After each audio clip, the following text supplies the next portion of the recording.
Today, I'm sharing the story of a place that once buzzed with life and laughter. A location where everyday moments filled the streets, now replaced only by dust drifting from one empty corner to another. These are Nevada's forgotten towns, so forgotten that some have vanished from modern maps entirely. This is the story behind Nevada's lost towns. Deep in the American West, across an endless desert where the sun is always scorching, lies a secret. In Nevada's vast expanse, hidden within the whispers of the wind, there are forgotten towns. Towns where people once hurried to get somewhere, where children played in the streets, where meaners laughed with their friends and built memories, and where the sound of trains once echoed. Now transformed into ghost towns where only silence roams the empty streets. When your path brings you here, the first thing you feel is not just the chill of silence. Rather, you can sense the desperation of these vanished towns. Carried on the howl of the wind is a faint trace of the past, an almost silent note. It's as if the ruined houses, the stone walls, the broken windows are searching for a way to speak, wanting to draw you in and tell you their stories. To explore Nevada's ghost towns, we first need to take a short journey back to the late 1800s, America's mining golden age. During that period, a massive event unfolded that shaped the fate of the American West from beginning to end. People began migrating toward places that had never even been marked on maps before. A single rumor was enough for tens of thousands of people to abandon their entire lives overnight and hit the road. Silver has been found. Gold has been discovered. A huge mine is opening. These whispers turned Nevada overnight into the fastest growing region in the entire country. Virginia City, Tonopah, Goldfield, Rhyolite. Each of them soon filled with railroads, schools, hospitals, bars, hotels, reading halls, and even casinos. The streets were always full of energy.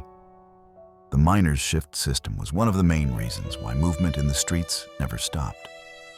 People migrated to this region with enormous hopes. Becoming rich was the most common dream across the area. The silver and gold reserves beneath Nevada's highlands seemed limitless at the time. As companies flocked to the region, the towns grew insanely fast.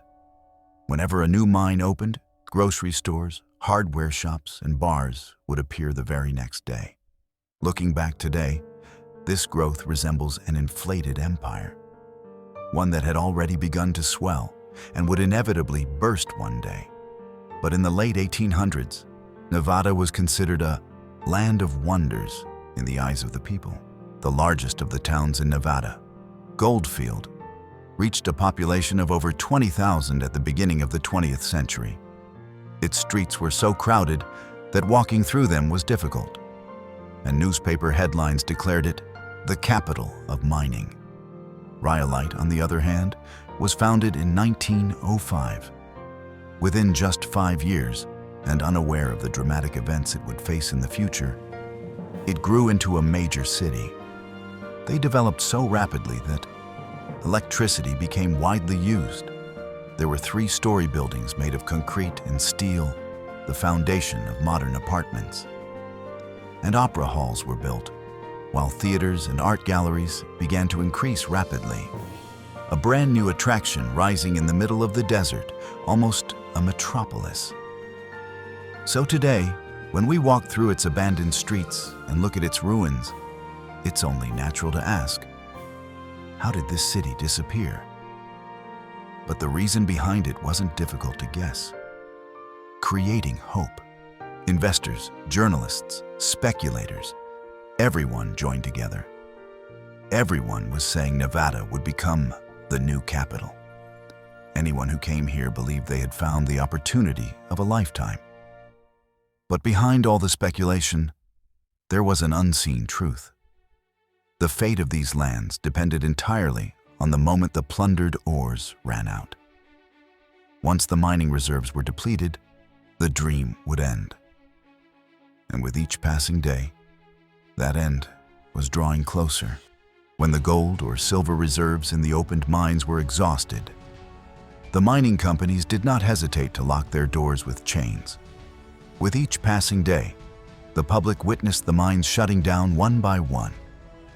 The reserves in the mines of Tonopah and Goldfield had already run out. Rhyolite's electric company began to fall behind on paying its bills. The towns that existed only through their dreams suddenly lost their income. When the workers became unemployed, they started a new wave of migration together with their families. Trains were no longer filling up. The number of people on the streets was decreasing, and the bars were closing their doors one after another. Every mine that shut its doors laid the groundwork for the collapse of the town it belonged to. Some towns were abandoned in a single night. Some were completely swallowed by darkness within just a few years. In the deserts of Nevada, as time passed, nothing could be heard anymore except the howl of the wind. Today, when you want to visit these ghost towns, you may need help from someone who knows the area, because many of them don't even appear on maps. When you arrive there, the feeling you experience while walking through their streets is indescribable. Some houses still look as if someone is living inside. Some of their doors move with the wind, and you may hear the creaking sounds coming from their hinges. In a classroom, it may still be possible to see the remains of chalk writing left on the board. It may feel as if the voices of people who once had fun here, or chatted with each other while going somewhere, have seeped into the walls. When you see a photograph lying on the dusty floor of a house, abandoned to its fate, your emotions may clash within you. You may still see children's shoes at the doors of some homes, or witness an old radio from those times left to its fate on a dusty shelf in a living room whose ceiling has collapsed, almost like a dystopia. The deserted towns of Nevada fully deserve the word ghost. But what is meant by ghost here is not supernatural beings. The ghosts wandering through the streets of these towns are the people who once lived here. Families, miners, small children, young couples, everyone who migrated here with hope, only to watch their dreams collapse afterward. Today, partial tourism activities are carried out in some towns in this region, especially among photographers, history enthusiasts, and nature travelers. The recognition of these towns is increasing day by day. Nevada is home to over 600 ghost towns. Ghost towns are not just places where you can walk through their streets on tourist trips.